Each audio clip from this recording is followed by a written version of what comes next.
colocaram o queijo na ratoeira, chamaram o rato, só que na hora H, o rato não só destravou a ratoeira, como comeu o queijo. Foi isso que o Tarcísio fez. Então a gente foi sentindo. Segunda-feira chegaram vários prefeitos aqui em Brasília, o prefeito de São Paulo chegou falando bastante duro. Na terça-feira, o Tarcísio chegou também. As notícias, as manchetes eram Caiado, Goiás, Tarcísio, São Paulo, Cláudio Castro, Rio, estão embarreirando essa reforma tributária. Acho que as notícias eram bastante pessimistas no sentido da aprovação da reforma. Na quarta-feira, Tarcísio teve uma reunião com o ministro Haddad que parece ter sido fundamental, né, Felipe? E aí, aquele dia terminou com toda a imprensa, todo mundo falando: quinta-feira, Bolsonaro e Tarcísio vão se encontrar. Tarcísio vai conversar com o Bolsonaro. E acabou. Aí se falava de um café da manhã, depois o negócio foi se estendendo pelo meio do dia. E acabou. Até queria compartilhar essa impressão contigo, saber o que você pensa. Parece que criaram uma espécie de armadilha também para o Tarcísio, né? Porque o que era um encontro com Bolsonaro acabou se tornando num encontro com amplo, né, grande, aqui com vários parlamentares e outras lideranças do campo bolsonarista, e com o Tarcísio ali no meio, tentando defender algo, mas já antes dele começar a falar, a hostilidade já estava muito presente, né? E dali degringolou, parece que degringolou bastante. É isso mesmo. Na verdade, eles queriam enquadrar o Tarcísio, colocaram o queijo na ratoeira, chamaram o rato, só que na hora H, o rato não só destravou a ratoeira, como comeu o queijo. Foi isso que o Tarcísio fez. Repare o seguinte, aquela reunião ainda estava potencializada, aquela que eu falo de ontem, quinta-feira, que o Tarcísio foi falar com a bancada do PL, já estava sacramentada por causa da foto com o Haddad. Naquela foto também, se a gente pensar bem, Ana, ela não é gratuita. Quando o Tarcísio se deixa fotografar ao lado do Haddad, porque ele podia simplesmente fazer a reunião com o Haddad e sair. Conversei com o ministro, sair pelos fundos, no carro, mas não, ele foi lá e ficou em segundo plano.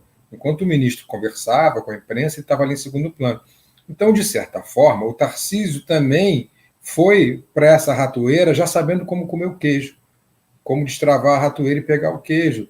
Ele tinha, de uma certa forma, motivos para fazer esse enfrentamento. Tanto que todo o discurso dele com a bancada do PL era de não podemos deixar a esquerda ter a narrativa da reforma tributária, temos que manter essa narrativa com a direita. Né?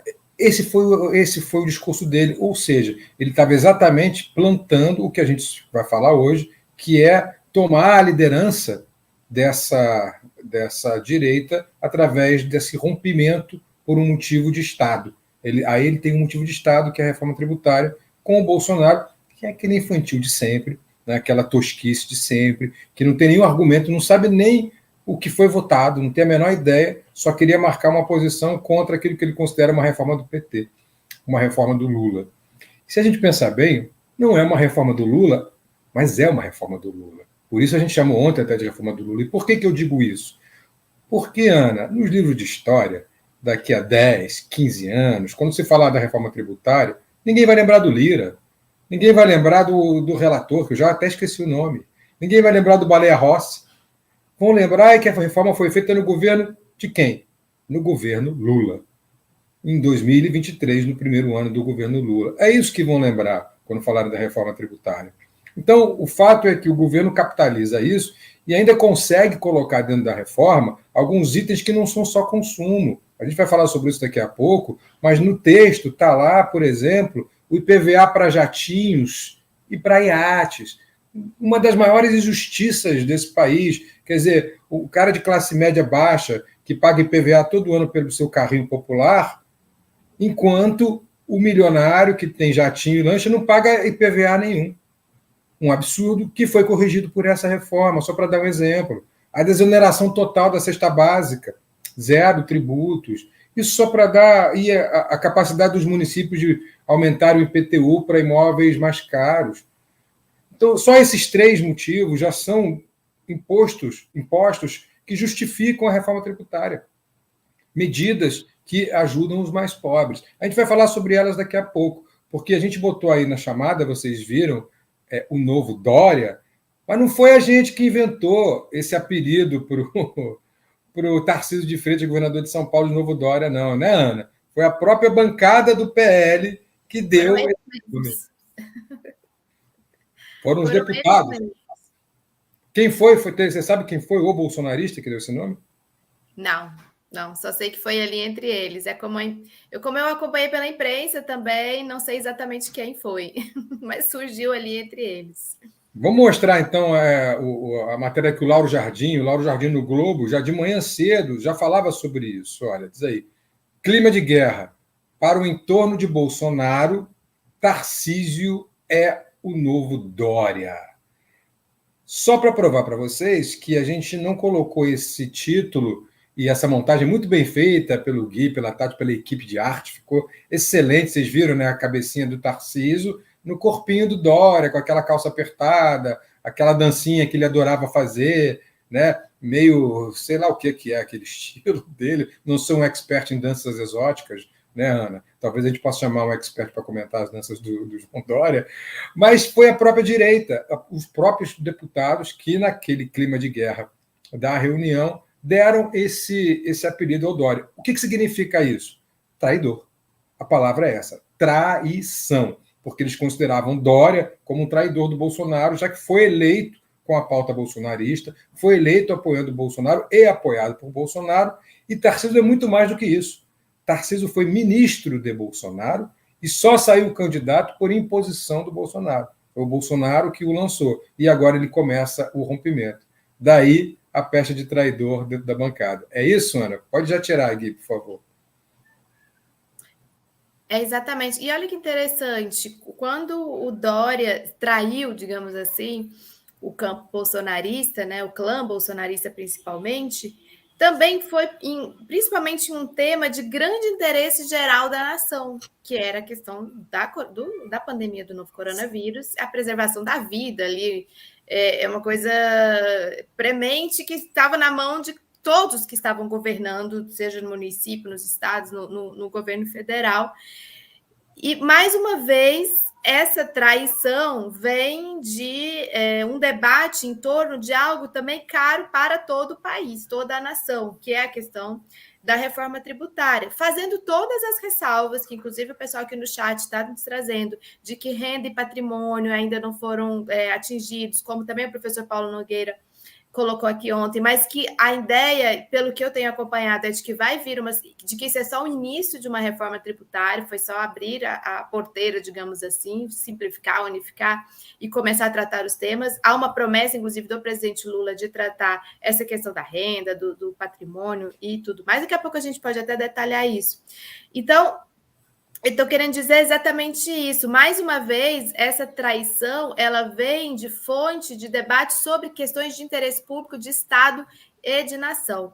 Isso quer dizer que o Tarcísio agora mudou de lado, está com planos um projeto socialista ou algo que o valha? Não. Até porque o que ele falou, e ele foi claro na fala dele, ele está disputando a narrativa. Até porque nós sabemos que essa reforma tributária não é a reforma tributária ideal para o campo da esquerda. O próprio presidente Lula falou isso ontem, o próprio Haddad também falou isso ontem, que é preciso ler a correlação de forças, o atual Congresso Nacional, para saber até onde pode se avançar, mas uma espécie de mínimo de razoabilidade, parece que pegou ali no Tarcísio e ele teve a expectativa de conseguir dialogar sobre isso com esse campo mais radical bolsonarista, um campo que queria dar um golpe, que queria desconhecer os resultados eleitorais, que queria sair invadindo Brasília, depredando tudo no 8 de janeiro. Acho que é esse núcleo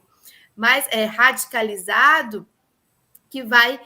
A minha impressão é que vai ficando cada vez mais esse cluster aí, né? Esse núcleozinho em torno do Bolsonaro. Você percebe o seguinte: já 1/5 da bancada do PL, 20 parlamentares, eles são 99, votou diferente. Ainda há muito a se quebrar, digamos assim, né? Nesse campo. O próprio PL de São Paulo, os deputados do PL de São Paulo, não foram todos que votaram com Dória, né? Foram 53 dos 70 deputados de São Paulo, 53 votaram com Tarcísio. Sim, mas eu estou falando do PL, os parlamentares do do PL de PL. São Paulo. Ele não conseguiu ainda quebrar totalmente o PL de São Paulo. Sim, a bancada de São Paulo votou majoritariamente com o governador. Então, eu acho que é um processo que a gente está assistindo ao vivo de desmonte desse campo mais radicalizado da ultradireita, que tem um projeto fascista mesmo, e parece que vem aí uma substituição de lideranças. É porque a vida e a política, isso a gente falava ontem, ela é muito pragmática, não tem como. Hoje o Bolsonaro não tem uma caneta, ele não é nada, ele não é parlamentar, ele é inelegível. Então, imagina o poder de alguém que está governando São Paulo, o maior estado do país, com a maior força econômica. Imagina todos os interesses que giram em torno dele, empresariais, comerciais, de todos os níveis. É óbvio que a vida vai impondo a sua própria realidade. Não vai adiantar agora só grito, porque o Bolsonaro fez tweets, né, ontem, por como a gente vai votar com Lula e com PT, eles que não defendem a democracia, que só defendem ditador e não sei o quê. Mas isso vai ficando vazio quando você não tem materialidade, capacidade de incidência real, né, na vida política do país.